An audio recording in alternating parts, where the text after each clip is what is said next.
Hər vaxtınız xeyir əziz dostlar. Bildiyiniz kimi bu gün də Atabəylər mövzusunu davam etdirərək Azərbaycan Atabəyləri Eldənizlər haqqında danışacağam.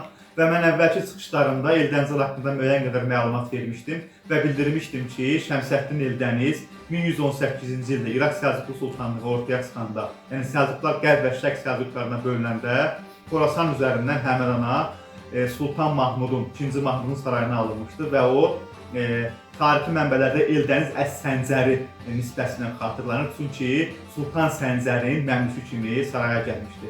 Lakin Eldənizin sarayda karyerasının yüksəlişi Mahmuddan sonra qardaşı 2-ci Toğrulun dövründə olmuşdu və Sultan 2-ci Toğrul 1131-1135-ci illərdə İraq Səlcuqlu Sultanı olanda Eldənizi öz şəxsi məmlükləri sırasına daxil etmişdi. Və 1135-ci ildə Sultan Toğrul vəfat edəndən sonra onun qardaşı Məsud İraq Səlcuqlu Sultanı seçildi və 1135-1152-ci illərdə İraq Səlcuq Sultanlığını idarə etdi. Və Sultan Məsudun dövründə onun məsləhəti ilə Eldəniz vəfat etmiş 2-ci Toğrulun xanımı Möminə xatunla evləndirildi və bu izdivacdan onun Məhəmmədcahan Pəhləvan Qızıl Arslan adlı oğlu və Fulan adlı bir qızı da dünyaya gəldi. Və elə Sultan Məsudun tapşırığı ilə də 1146-cı ildə Eldəniz Naxçıvana göndərilərək Arslanşahla bir yerdə Azərbaycan Atabəyi elan olundu və Sultan II Toğrulun oğlu Arslanşah da onun tərbiyəsinə qəyyumluğuna verildi və Eldəniz Arslanşahın Atabəyilini eləyərək Cənubi Azərbaycan, Güney Azərbaycanın Naxçıvandan idarə edirdi.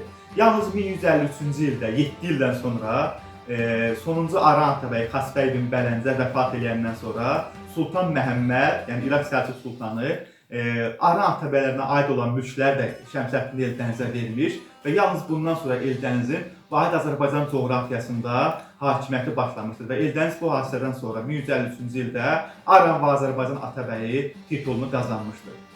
Və 1161-ci ildə isə Şəmsəddin Eldəniz Həmədana gələrək tərbiyə etdiyi və atabəylik etdiyi 2-ci Toğrulun oğlu Arslanşahı İraq Səlcuq taxtına oturtmuş və dövləti onun adından idarə etməyə başlamışdır və bununla da Eldəniz Atabəy Əl-Əzəm, yəni Böyük Atabəy titulunu əldə etmişdir.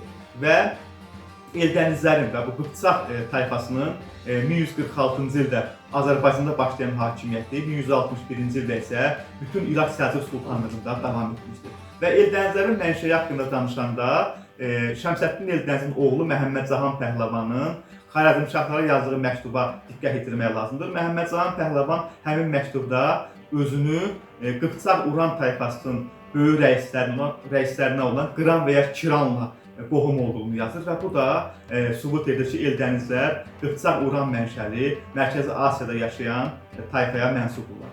Və Eldənizin 1161-1175-ci illərdə İraq Səlcuqlu Sultanlığında fəaliyyəti Abxaz Bağdad krallıqlarına qarşı, yəni Xristiyan Qıpçaları arxasına alıb Azərbaycandan talantılı yürüşlər edən Gürcü krallığına qarşı mübarizə, eyni zamanda İraq Səlcuqlu Sultanlığında dövlətə tabe olmayan, mərkəzi hakimiyyətə tabe olmayan yerli hakimlərə qarşı mübarizə olmuşdur. Və Eldəniz bütün İraq Səlcuqlu Sultanlığına sabitlik yaratmışdır və eyni zamanda Azərbaycanda digər atabəylər olan Əhəl Atabəyləri və Marağa Atabəylərini də özündən asılı vəziyyətə salmışdır. Və 1175-ci ildə isə Şəmsəddin Eldəniz vəfat etmişdir və Şəmsəddin Eldəniz vəfat edəndən sonra həmin il eyni zamanda Möminə xatun da onun həyat yoldaşı vəfat elədi. Daha sonra isə o atabəylik etdiyi, İraq Səlcuq taxtına əyləşdirdiyi 2-ci Toğrulun oğlu Arslanşah da vəfat elədi. Və bundan sonra demək Eldənizin oğlu Məhəmmədcahan Pəhləvan demək Böyük Atabəy titulunu qazandı və həmçinin Məhəmmədcahan Pəhləvanın da bu dövlətdə apardığı islahatlar, mərkəzi hakimiyyətə tabe olmayan qüvvələri zəifləşdirmək, eyni zamanda sabitliyi qurmaqdan ibarət oldu və 1186-cı ilə qədər 11 il Məhəmmədcahan Pəhləvan atası kimi İraq Səlcuqlu Sultanlığını demək taxta keçən, yəni Arslanşahın oğlu 3-cü Toğrulun adından idarə etməyə başladı. Yəni Eldənizlər, yəni İraq Səlcuqlu Sultanlığında rəsmi şəkildə taxta əyləşib idarə etməsələr də faktiki olaraq dövləti həmin İraq Səlcuq Sultanlarının adından idarə edir. Yəni hökmləri, qərarları idarə edənlər bu Eldənizlər sülaləsi idi. Və Məhəmmədcahan Pəhləvanın demək həyata keçirdiyi islahatlardan biri də 1175-ci ildə Azərbaycan Atabəylərinin paytaxtını Naxçıvanın Təbrizə köçürülməsi oldu və Təbrizə köçürüləndən sonra Azərbaycan siyasi məhkum kimi ortaya çıxdı və əvvəlki çıxışlarımda bildirmişdim ki, Səlcuqların bura gəlişindən sonra Yaqubilər sülaləsinin Azərbaycanda Azərbaycan coğrafiyasını idarə etməsi, bundan sonra Sultan Bərkərov tərəfindən Azərbaycan Səlcuqlu sultanlarının vəliyyət sancağı elan edilməsi, ardınca isə Eldənizlərin fəaliyyəti və 1175-ci ildə paytaxtın Naxçıvanın Təbrizə köçürülməsi nəticəsində Azərbaycan 1918-ci ildə yox, 1175-ci ildən siyasi məhkum kimi ortaya çıxdı və Azərbaycan siyasi məhkumunun yaranması Eldənizlərlə bağlıdır. Eldənizlər Azərbaycan siyasi məhkumunun memarlarıdırlar.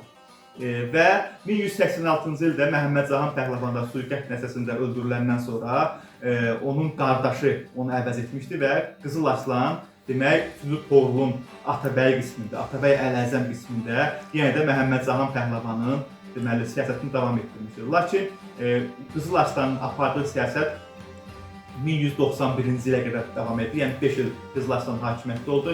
Qızıl Arslanın 1188-ci ildə Məhəmməd Cahan Pəhləvanın xanımı Qızıl Arslana qarşı çıxdı və 3-cü Toğrulla birləşib Qızıl Arslanı 1188-ci ildə Həmədan döyüşündə məğlub etdilər. Lakin Qızıl Arslan Xəlifə Ən-Nasirdən ordu toplayaraq, ondan kömək istəyərək həmin il onları məğlub etdi və 3-cü Toğrulu da Naxçıvanda Qəhrəm qalasında həbs etdirib, İraq Səlcuqlu taxtına özü əyləşdi və 1188-ci ildə Eldənizlər əgər bu vaxta qədər İraq Səlcuqlu sultanlarının adından idarə edirdilər dövləti, Qızıl Arslan isə bir yeniliyə imza atdı və Səlcuqlu tarixində ilk dəfə olaraq bir məmlük İraq Səlcuqlu taxtına çıxdı və Qızıl Arslan hakimiyyətə öz xətti ilə davam etdirdi və öz adına qızıl sikkələr kəsildi. Çünki Məhəmməd Cahan Pəhləvanın və Qızıl Arslanın anası Möminə xatun olduğu üçün, Möminə xatun da Səlcuqlu ailəsindən gəldiyi üçün onların ana xətti ilə, ana qanı ilə bu taxta oturmağa legitim haqqı var idi.